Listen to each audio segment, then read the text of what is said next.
దేవుని ఘనమైన నామమునకు మహిమ కలుగును గాక.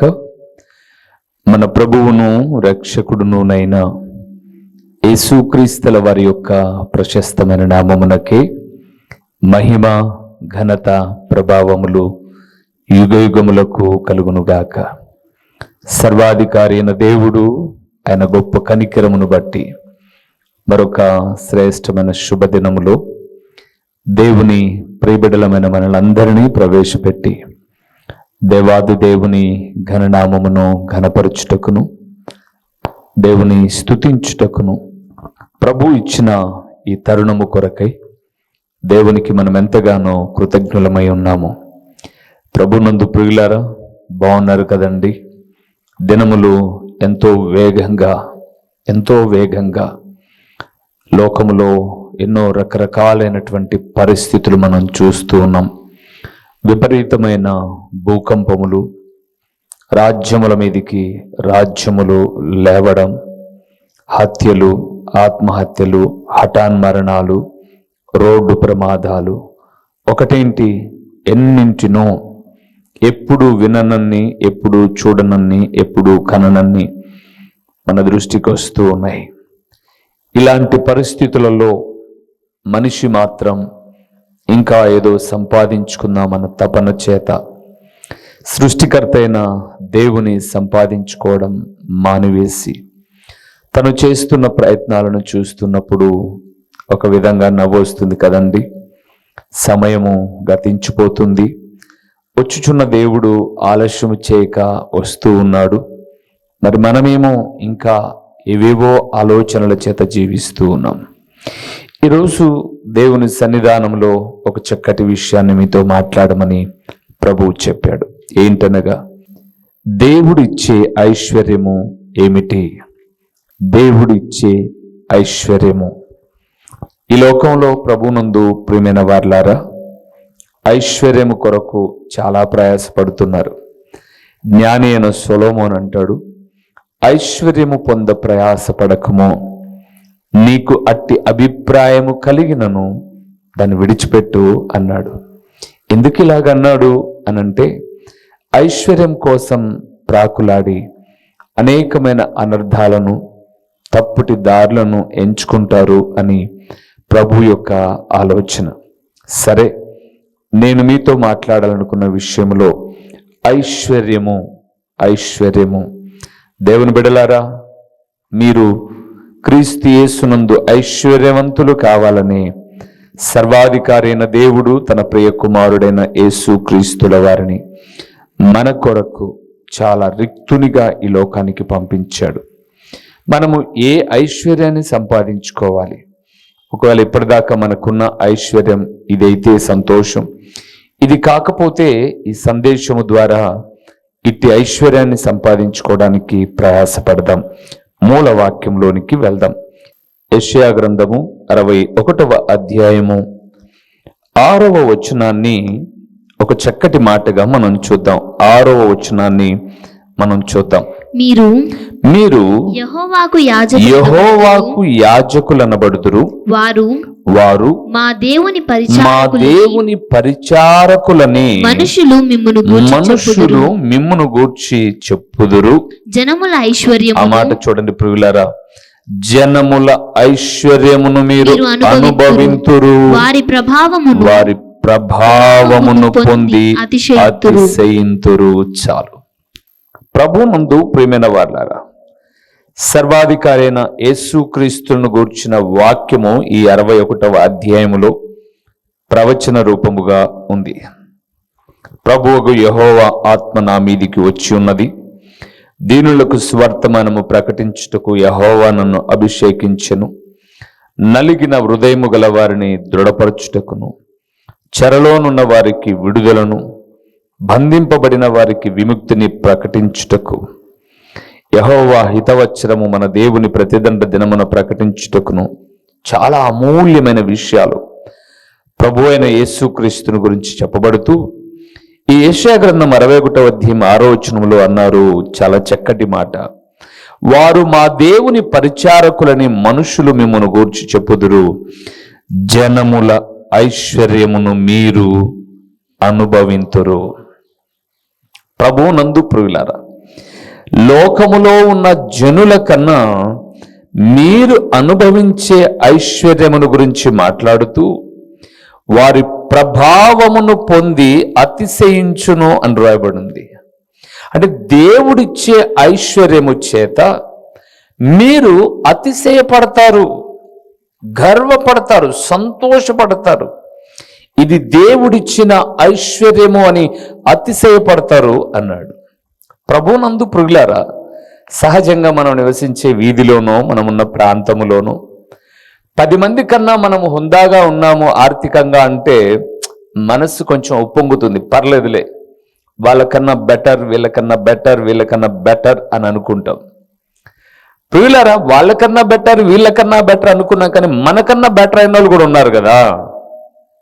మరి వాళ్ళు మనల్ని అలాగే అనుకుంటారు కదా, వీళ్ళకన్నా మేము బాగున్నాం అని అనుకుంటారు కదా. కానీ ఇక్కడ చెప్పబడిన మాట ఏంటి? 61వ అధ్యాయం యెషయా గ్రంథం 6వ వచనంలో అంటే, వారు మా దేవుని పరిచారకులని, చాలా చక్కగా మాట రాయబడింది, వారు మా దేవుని పరిచారకులని మనుష్యులు మిమ్మల్ని గూర్చి చెప్పుదురు. వీరు దేవుని పరిచారకులని మనుషులు చెప్పడమే కాకుండా జనముల ఐశ్వర్యమును వారు అనుభవించేటట్టు చేస్తారట. ఏంటా ఐశ్వర్యం? అవే కదండి ఈరోజు మనం ధ్యానం చేయబోతున్నాం. ఇది వరకు నేను కొన్ని చెప్పాను ప్రియులారా. అలాంటి విషయాలే మరలా ఇప్పుడు కూడా పరిశుద్ధాత్ముడైన దేవుడు నన్ను కొన్ని మీతో మాట్లాడమని చెప్పాడు. రండి చూద్దాం, ఏ ఐశ్వర్యము మనము అనుభవిస్తామో, ఏ ఐశ్వర్యము దేవుడు మనకి ఇస్తాడో. రోమీయులకు రాసిన పత్రిక 11వ అధ్యాయము 12వ వచనాన్ని చూద్దాం ప్రియులారా. 11వ అధ్యాయము 12వ వచనము, వారికి రోషము పుట్టించుటకై, వారికి రోషము పుట్టించుటకై తోటుపాటు వలన, వారు తొట్టుపాటు వలన అన్య జనులకు రక్షణ కలిగెను. వారి త్రొట్టుపాటు వారి లోకమునకు తొట్టుపాటు లోకమునకు ఐశ్వర్యమును, వారి వారి క్షీణ దశ అన్య జనులకు ఐశ్వర్యమును అయిన ఎడల వారి పరిపూర్ణత ఎంత ఎక్కువగా ఐశ్వర్యమగును. కలుపులారా, ఎంత చక్కగా ఉంది అన్నమాట. ఐశ్వర్యకరమగును అన్నాడు. ఏంటి ఐశ్వర్యం? చాలా చక్కగా ఉంది. మీరు మరలా తీరికగా బైబిల్ గ్రంథాన్ని తెరచి రోమీయులకు రాసిన పత్రిక 11వ అధ్యాయం 12వ వచనాన్ని చూస్తే, వారికి రోషము పుట్టించుటకై వారి తొట్టుపాటు వలన అన్య జనులకు రక్షణ కలిగెను అని అంటూ, వారి తొట్టుపాటు లోకమునకు ఐశ్వర్యమును, వారి క్షీణ దశ అన్య జనులకు ఐశ్వర్యమును అయిన ఎడల వారి పరిపూర్ణత ఎంత ఎక్కువగా ఐశ్వర్యకరమగును. దేవుని బిడ్డలారా, దేవుడిచ్చే మొట్టమొదటి ఐశ్వర్యము రక్షణ అను ఐశ్వర్యము. ఇది చాలా మందిని తొట్టుపాటు పడిపోయేటట్టుగా, తొందరపడేటట్టుగా నా ప్రభుల వారు చేస్తున్నటువంటిది తనను నమ్మిన బిడ్డలకు ఇచ్చేది. అక్కడ అన్నాడు, అన్య జనులకు రక్షణ కలిగెను. దేవుని బిడ్డలారా, చాలా మంది ఈ లోకంలో ఒక మాట మాట్లాడుతుంటారు, మేము పుట్టు క్రైస్తవులం, మా అబ్బ క్రైస్తవుడు, మా నాన్న క్రైస్తవుడు, నేను క్రైస్తవుని అంటుంటారు. నేను చెప్తానండి, క్రైస్తవ్యం అనేది వారసత్వముగా వచ్చేది కాదు. అది ఒక మతము కాదు, ఒక కులము కాదు. మీ అబ్బ క్రైస్తవుడై ఉండొచ్చు, మీ నాన్న క్రైస్తవుడై ఉండొచ్చు. అసలుకి క్రైస్తవుడు ఎలా అవుతాడు అని బైబిల్ చెప్తుంది. అంతియోకులో మొదట క్రైస్తవులు అనబడినది ఎవరిని? దేవుని సువార్త ప్రకటించబడుతూ ఉన్నప్పుడు ఆ సువార్త వారి హృదయములను ప్రకాశింపచేయగా తాము పాపులమని ఒప్పుకొని పశ్చాత్తాపపడి మనస్సును మార్చుకొని తండ్రి కుమార పరిశుద్ధాత్మ నామము వలన బ్యాప్టిజమును పొంది సంఘములో చేర్చబడి ప్రతి ఆదివారమున ఆయన శరీర రక్తములను పానీయము చేస్తున్న వారిని క్రైస్తవులు అనబడిరి అని బైబిల్ గ్రంథము స్పష్టముగా మాట్లాడుతుంది. అంటే ఇప్పుడు మా నాన్న రక్షించబడ్డాడు, రక్షించబడిన తండ్రికి నేను కొడుకుగా పుడితే ఆ రక్షణ అనేది నాకు వారసత్వంగా రాదు. మరి ఎలాగా? నేను యవన ప్రాయములోనికి వచ్చిన తర్వాత నేను స్వతహాగా నా మనస్సును నేను మార్చుకోవాలి, నేను పాపిని అని ఒప్పుకోవాలి, పశ్చాత్తాపపడాలి, నేను మనస్సును మార్చుకొని బ్యాప్టిజమును పొందాలి. పొందకోకుండా నేను మందిరానికి వెళ్ళి వస్తూ ఉంటే నేను వచ్చి వెళ్ళే వ్యక్తినే కానీ నేను క్రైస్తవుడను కాదు అని మొట్టమొదట గ్రహించాలి. అవును ప్రియులారా, మీరు జ్ఞాపకం చేసుకునండి. టీచర్ కడుపున పుట్టగానే టీచర్ కాడు, డాక్టర్ కడుపున పుట్టగానే అతను డాక్టర్ కూడా కాడు. అతను డాక్టర్ కావాలంటే ఏం చేయాలి?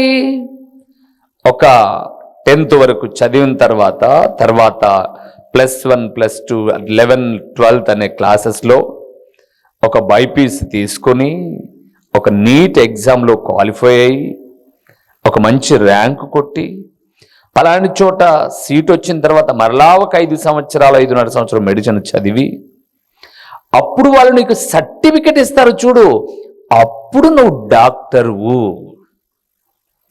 మా నాన్న డాక్టర్ అంటే మీ నాన్న డాక్టరే, నువ్వు కూడా డాక్టర్ కావాలంటే ఇంత ప్రాసెస్ ఉంది. ఈ ప్రాసెస్ మీ నాన్న పూర్తి చేశాడు, అందుకే ఆయన డాక్టర్ అయ్యాడు. ఇదే ప్రాసెస్ను నువ్వు పూర్తి చేస్తే నువ్వు డాక్టర్ అవుతావు. నమ్ముతారు కదండి మాట. మరి అలాంటప్పుడు తండ్రి క్రైస్తవుడైతే కుమారుడు ఎలా క్రైస్తవుడవుతాడు? కుమార్తె ఎలాగ క్రైస్తవురాలవుతుంది? తను పశ్చాత్తాపపడి రక్షణ అనుభవములోనికి వచ్చిన తర్వాత. అందుకే అక్కడ అన్నాడు, వారి తొట్టుపాటు లోకమునకు ఐశ్వర్యమును, వారి క్షీణదశ అన్ని జనులకు ఐశ్వర్యమును అయిన అడల వారి పరిపూర్ణత ఎంత ఎక్కువగా ఐశ్వర్యకరమగును. మొదటిది ప్రియులారా, రక్షణ అనే ఐశ్వర్యాన్ని ప్రభు ఇస్తాడు. ఇప్పుడు మీ దగ్గరికి వస్తాను. ప్రపంచంలో చాలా మంది సంపన్నులు ఉన్నారు కదండి. ఈ మధ్యకాలం న్యూస్లలో చూస్తున్నప్పుడు ప్రపంచ దేశాలలో భారతదేశంలో అతి సంపన్నమైనటువంటి కుబేరులు ఉన్నారట. వారి ధనము వారు కాదు, వారి తరాలు ఒక 10-20 తరాలు తిన్నా తరిగిపోని ఆస్తులు ఉన్నాయట. ఇప్పుడు మనం ఏమనుకుంటాం, వారు ఎంత ఐశ్వర్యవంతులో. కానీ ఒక మాట చెప్పనివ్వండి, మత్తయి సువార్త 16వ అధ్యాయంలో ఆయన మాట్లాడుతూ అన్నాడు, ఒక మనుష్యుడు లోకమంతా సంపాదించుకొని తన ప్రాణమును పోగొట్టుకుంటే అతనికి ఏం ప్రయోజనం? ఏంటో ప్రయోజనం చెప్పండి, కొంత ప్రయోజనం. అవును, మనం ఇప్పుడు ప్రపంచ దేశాల్లో మన భారతదేశాన్ని చూస్తే ఒక వ్యక్తి యొక్క ఇల్లు 15,000 కోట్ల రూపాయలు. అవునండి, 15,000 కోట్ల రూపాయలు అంబానీ గారి ఇల్లు ఖరీదు. ఆయన మొదటి నెల కరెంటు బిల్లు ఎంతో తెలుసా?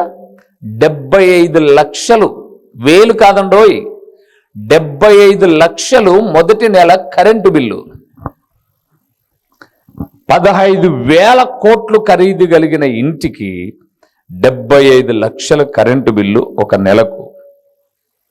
75 లక్షలతో ఈ వాక్యమినే మీరు నేను ఒక మంచి విల్లా కొనుక్కొని హ్యాపీగా ఇంట్లో ఉండిపోవచ్చు కదండి.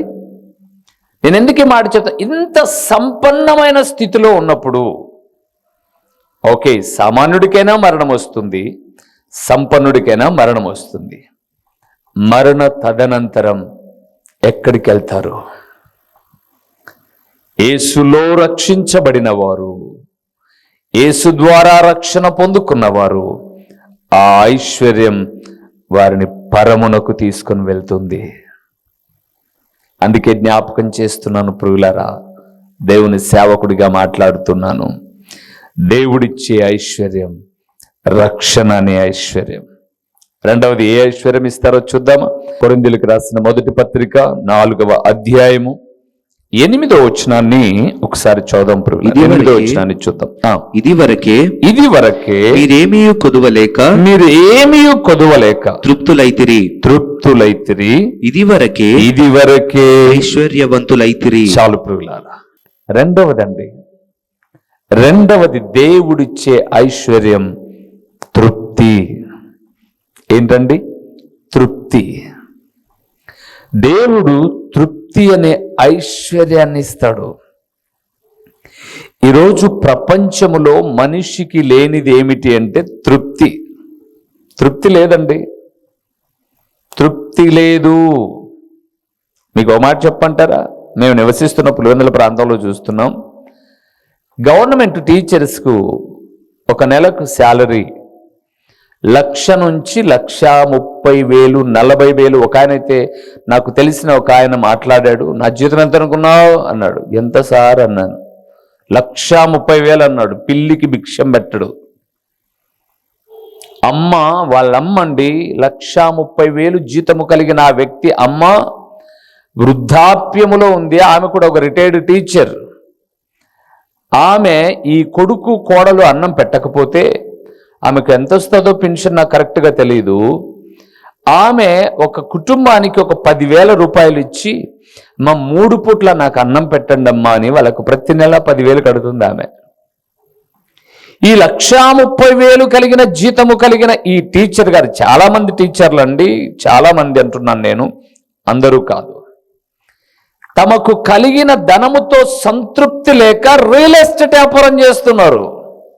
ప్లాట్ల బిజినెస్. మా ఇంటికి దగ్గరలోనే ఒక ఎలిమెంటరీ స్కూల్ ఉంది. వాళ్ళకి ఎంతనో శాలరీ నాకు కరెక్ట్గా తెలియదు. ఆ టీచర్లు వాళ్ళ పిల్లలతో ఏం చెప్తారో తెలుసా? వచ్చి, రేయ్ కొత్త చీరలు తెచ్చా, మీ అమ్మలను కొనుక్కోమనరా. అసలుకి ఎలాగుంటుందండి ఈ మాట? పిల్లలకు విద్య చెప్పాల్సిన టీచర్లు ఏమంటున్నారంటే, చీరల అంగడి పెట్టాం కొనుక్కోమను. ఉపాధ్యాయుడు 4:30కు స్కూల్ అయిపోగానే ఎక్కడ ఖాళీ స్థలాలు ఉన్నాయి, దాన్ని తక్కువ కొందాం ఎక్కువ అమ్ముదాం. ఏంటండి 1,30,000 జీతం మీకు నెలకు? ఆ జీతము ప్రభుత్వానికి ట్యాక్స్ కొట్టాల్సి వస్తుందని ఏం చేస్తారు? ఈ ట్యాక్స్ కట్టాల్సిన వాళ్ళంతా లోన్లు పెట్టేస్తారు. అంటే మేము ఆల్రెడీ అప్పుల్లో బ్రతుకుతున్నాం, మేము మీకు ట్యాక్స్ కట్టలేమని గవర్నమెంట్కు ఎగరగొట్టడం ఇది. అందరు కాదండో, కొందరే అన్నాను, చాలా వరకు ఎక్కువ శాతం. ఇప్పుడు ఇంకా సంపాదన కావాలి. ఎందుకు? తృప్తి లేదు. ఒక సంవత్సరానికి 12 నెలలైతే దగ్గర అండి 15 లక్షల రూపాయల జీతము గవర్నమెంట్ నుంచి తీసుకుంటున్నప్పుడు ఏ గవర్నమెంట్ స్కూల్లో చదివిన పిల్లలు బాగుపడుతున్నారు చెప్పండి? వారి కొరకు వీళ్ళు ఎంత కష్టపడి విద్యను చెప్తున్నారు. ఇదే 1,00,000 రూపాయలు జీతం తీసుకునేటటువంటి గవర్నమెంట్ ఉద్యోగస్తుడు తన పిల్లలను ప్రైవేట్ స్కూల్లో చదివిస్తున్నాడు. ఎందుకని? 1,00,000 రూపాయలు నీకు గవర్నమెంట్ జీతం ఇస్తుంటే నువ్వు సరైన విద్యను అందించాల. ఇక్కడ సరైన విద్య లేదని ప్రైవేట్ స్కూల్లో చదివిస్తున్నారు. నాట్ ఓన్లీ టీచర్ అండి, ప్రతి ఒక్కరిని ఉద్దేశించి చెప్తున్నాను నేను. కొంతమంది నమ్మకంగా పనిచేసే వృత్తి కలిగిన వారు ఉన్నారు, వారి గురించి కాదు. కానీ నేను చెప్పాలనుకున్న విషయం ఏంటంటే, వారికి వస్తున్న ధనముతో వారికి ఏం లేదు, తృప్తి లేదండి. చాలు అని. ప్రభునందు ప్రియులారా, రెండవది సేవకుల దగ్గరకు కూడా వస్తే, ఈరోజు చాలా మంది ప్రపంచంలో సెలబ్రిటీ పాస్టర్స్ ఉన్నారండి. వాళ్ళ పిల్లలు బైబిల్ కాలేజ్ అమెరికాలో చేస్తున్నారు. వారు వాడేటటువంటి కారు ఖరీదు 40 లక్షల నుంచి 1,02 కోట్ల రూపాయల వరకు. ఇంకా ఎంతోలేండి. వారు ఊరూరికి ఒక స్క్రీన్ పెట్టేసి సమాజాన్ని మభ్యపెట్టేసి, మీకు సమాధులు పెట్టలిస్తాం, ఇంకా చనిపోతే సమాధులు పెట్టలిస్తాం, పుట్టినరోజుకు కేకులు ఇస్తాం. ఎంత ఆస్తులు ఉన్నాయో తెలుసా? ఎంత ఆస్తులు! తమ తరాలు తిన్నా తరిగిపోని ఆస్తులు ఉన్నా తమ ఫోటో పక్కన ఇంత పెద్ద QR కోడ్ ఉంటుంది. ఇవ్వండి, ఇవ్వండి. మీరు తర్వాత సామెతల గ్రంథం 30వ అధ్యాయాన్ని బాగా చదవండి. జలగకు ఒక స్వభావం ఉందంట. జలగను ఎంతమంది చూశారో నాకు తెలియదు. నేను చూశాను, పల్లెలో పుట్టాను కాబట్టి. పల్లెలో ఎప్పుడైనా మేము ఆ చెరువులలోనికి, బుగ్గలలోనికి వేసవి సెలవుల్లో ఈత ఆడడానికి పోయినప్పుడు అంతే ఉంటుందండి. జలగ నల్లగా ఉంటుంది. అది దేహాన్ని పట్టిందా, అది అంతే ఉంటుందండి. ఒక వ్రేలుడు జంపే ఉంటుందండి. మనిషిలో ఉన్న రక్తం అంతా లాగేస్తుంది జలగ. ఎంత లాగినా దానికి తృప్తి ఉండదట. అందుకే ఇమ్ము ఇమ్ము అనే 2 కూతుర్లు ఉన్నారంట దానికి. అలాగ తయారైపోయారండి ఈరోజు సమాజం. ఆస్తులు పెరుగుతూ ఉన్నాయి, అంతస్తులు పెరుగుతూ ఉన్నాయి, కానీ మనిషి జీవితంలో తృప్తి లేదు, సంతృప్తి లేదు. కానీ బైబిల్ గ్రంథంలో నా ప్రియ ప్రభుల వారు అపోస్తలుడైన పౌలు ద్వారా మాట్లాడుతూ చాలా చక్కగా పత్రిక రాస్తూ ఆయన అన్నాడు, తిమోతి రాసిన పత్రికలు, సంతృప్తి సహితమైన దైవభక్తి గొప్ప లాభ సాధనము అన్నాడు. దేవుని బిడ్డలారా, సంతృప్తి అనేది చాలా గొప్పది. అది వెలకట్టలేని ఐశ్వర్యం. నేను అందుకే సంఘంలో ఎప్పుడో ఒక మాట చెప్తుంటాను, మీకన్నా మంచి డ్రెస్ కట్టుకున్న వాళ్ళని చూసి మీరు అసూయపడమాకండి. మీకన్నా వస్త్రములు చినిగిపోయినవి కుట్టుకొని వేసుకున్నారు చూడండి, వారిని చూసి దేవునికి స్తుతులు చెల్లించండి. సైకిల్లో వెళ్తున్నవాడు స్కూటర్లో వెళ్తున్న వాడిని చూసి నిప్పులు పోసుకోవాల్సిన అవసరంలా. సైకిల్లో వెళ్తున్నవాడు నడిచి వేస్తున్న వాడిని చూసి, దేవా వానికన్నా ఒక్క 10 నిమిషాలు ముందు వెళ్ళిపోతున్నాను, స్తోత్రమయ్యా. నడుస్తున్నవాడు కాళ్ళు లేని వాడిని చూసి. అందుకే తృప్తి అనేది గొప్ప ఐశ్వర్యం ప్రియులారా. ఈరోజు చాలా మంది జీవితాలలో సంతృప్తి ఉండడములా. కానీ పౌలు అన్నాడు 4వ అధ్యాయం కొరింథీయులకు రాసిన 1వ పత్రిక 8వ వచనములో, మీరు తృప్తులైతిరి, ఆ తృప్తి ఇది వరకే మీకు ఐశ్వర్యాన్ని తీసుకొచ్చి పెట్టింది. దేవుని బిడ్డలారా, మొదటిది ఆయన అన్నాడు, రక్షణ అనే ఐశ్వర్యం చాలా గొప్పది. రెండవది, తృప్తి అనబడే ఐశ్వర్యము దేవుడిచ్చేది. దేవుడిచ్చేది. నాకు తెలిసి భూమి మీద కడుపు నిండితేనే, అన్నము కడుపు నిండితేనే చాలా అంటారేమో తప్ప ఇంకా ఎంత డబ్బులు ఇచ్చినా చాలా అన్నారు. చాలా అన్నారు ప్రియులారా. ఇవ్వండి, ఇవ్వండి, ఇవ్వండి, ఇవ్వండి, ఇవ్వండి, ఇవ్వండి. గుర్తుపెట్టుకోండి, ప్రతి దానికి పరిమితి కలదు. అందుకే దేవుడు మాట్లాడుతున్నాడు, రక్షణ అనే ఐశ్వర్యాన్ని దేవుడు ఇస్తాడు, తృప్తి అనే ఐశ్వర్యాన్ని ఇస్తాడు. 3వ ఐశ్వర్యం ఏంటో చూద్దామా? కొరింథీయులకు రాసిన 2వ పత్రిక 4వ అధ్యాయము 7వ వచనము, అయినను ఆ బలాధిక్యము మా మూలమైనది కాక దేవునిదై ఉండునట్టు మంటి ఘటములలో ఈ ఐశ్వర్యము మాకు కలదు. చాలు. 3వది ప్రియులారా, దేవుడిచ్చే ఐశ్వర్యము మంటి ఘటము అన్నాడు. ఘటము అంటే కుండ అని. ఏ మంటి ఘటము? మనమే. దేనితో చేయబడ్డాం మనం? మట్టితో, ఇనుప కడ్డీలతో కాదు మనల్ని తయారు చేసింది. సిమెంట్ వేసి కాంక్రీట్ వేయలే దేవుడు. బైబిల్ గ్రంథం సెలవిస్తుంది, నేల మట్టితో మనుషుని చేసి వాని నాసికారంధ్రములో జీవవాయువును ఊదగా, అనగా ఈ నాసికారంధ్రములో జీవవాయువును ఊదగా నరుడు జీవాత్మాయను అని రాయబడింది. అందుకే ప్రసంగి భక్తుడు అన్నాడు, మన్నైనది వెనకట వలనే మరలా మట్టికి చేరును, ఆత్మ దయచేసిన దేవుని యుద్ధకు వెళ్ళును. ఏమి అందంగున్నాం బా, ఎంత అందగత్య, ఎంత అందగాడు. లేకపోతే మనం అద్దం ముందు నిలబడి మన కళ్ళు, ముక్కు, చెవులు, దేహాన్ని చూసుకొని ఐఆమ్ స్మార్ట్ అని అనుకుంటున్నాం. కానీ ఈ స్మార్ట్ ఏంటి? మట్టి. అయితే పౌలు అన్నాడు, ఈ మట్టి ఘటములో మహిమైశ్వర్యం ఏంటి అంటే ఆయన బలాధిక్యం. ఆయన బలాధిక్యం ప్రియులారా. అవును, ఈ మట్టి ఘటములో ఉన్నటువంటి బలము ఆయనది. మట్టికి ఏం బలం ఉంటుందండి? గాలికి ఎగిరిపోయేది. కానీ ఈ మట్టి ఘటము ఏదైనా చేయగలుగుతుంది అంటే ఇందులో బలము ఆయనది. ఆయనిచ్చిన బలమే ఈ మంటి ఘటానికి ఐశ్వర్యం. అవును ప్రియులారా, ఇంట్లో తల్లి అహర్నిశలు కష్టపడుతుంది, తండ్రి బయట కష్టపడుతూ ఉన్నాడు, పిల్లలు విద్యను అభ్యసిస్తూ ఉన్నారు, నీరసిల్లల సొమ్మసిల్లల మరింత వేగంగా దూసుకుపోతున్నారు. ఎలాగ సాధ్యం? ఆ మంటి ఘటములో బలము ప్రభువుని నింపాడు. అందుకే అన్నాడు, అది ఐశ్వర్యము అన్నాడు. ప్రియులారా, రోజు మాట వింటున్న దేవుని కుమారుడా, కుమార్తె, ఉందా ఈ ఐశ్వర్యాన్ని నీ దగ్గర? ఉందా? నువ్వు నాది బలం అనుకుంటున్నావేమో. కాదు, బైబిల్ గ్రంథం సెలవిస్తుంది, బలము నాదని దేవుడు ఒక్క మారు చెప్పెను, 2 మారుల మాట నాకు వినబడును అన్నారు భక్తులు.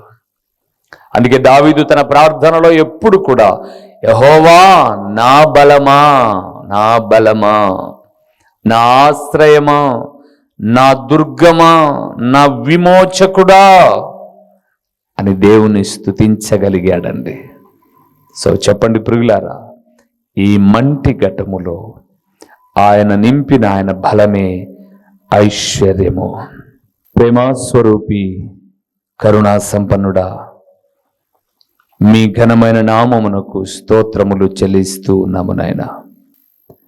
దేవాది దేవుడవైన మీరు మాకిచ్చే ఐశ్వర్యము ఏమిటి అని ఈ లేఖనాలలో కొన్ని సంగతులు మేము ధ్యానం చేశాం. నిజమే తండ్రి, ఈ దేహానికి జీవితానికి మీరిచ్చిన రక్షణ అనే ఐశ్వర్యము గొప్పది, సంతృప్తి అనే ఐశ్వర్యము గొప్పది. ఈ మంటి ఘటములో మీ బలాన్ని నింపడము అది గొప్ప ఐశ్వర్యం.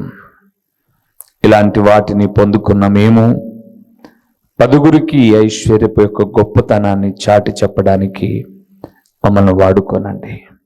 యేసుక్రీస్తుల వారి యొక్క ప్రశస్తమైన నామములో దీన మనస్సుతో అడిగి పొందియున్నాము తండ్రి, ఆమేన్. ప్రభువైన యేసుక్రీస్తు పేరట దేవుని వాక్య వీక్షకులైన ఆత్మీయులైన మీ అందరికీ నిండు వందనములు తెలియచేయుచున్నానండి. ప్రభువునందు ప్రియులారా, దేవుని మహాకృపను బట్టి ఈ ప్రార్థనా ఛానల్ ద్వారా, యూట్యూబ్ ద్వారా 5 సంవత్సరాలు ఇప్పటిదాకా దేవుని మహాకృపను బట్టి 100 ప్రసంగములు మీకు అందించడానికి ప్రభు సహాయం చేశాడు.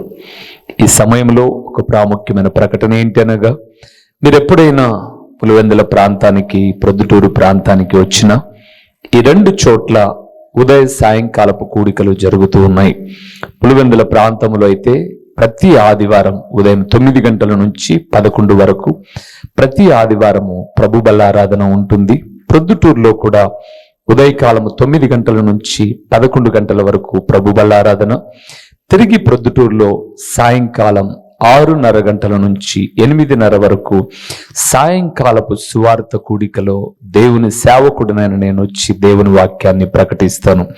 మీరు ఒకవేళ ఈ ప్రాంతానికి ఎప్పుడైనా వచ్చినా, లేదా మీరు ఈ ప్రొద్దుటూరు పులివెందుల ప్రాంత వాసులైతే దేవుని వాక్యము మాత్రమే ప్రకటిస్తున్న అమూల్యమైన సందేశాలను వినుట కొరకు మిమ్మల్ని ప్రేమతో ఆహ్వానిస్తున్నాను.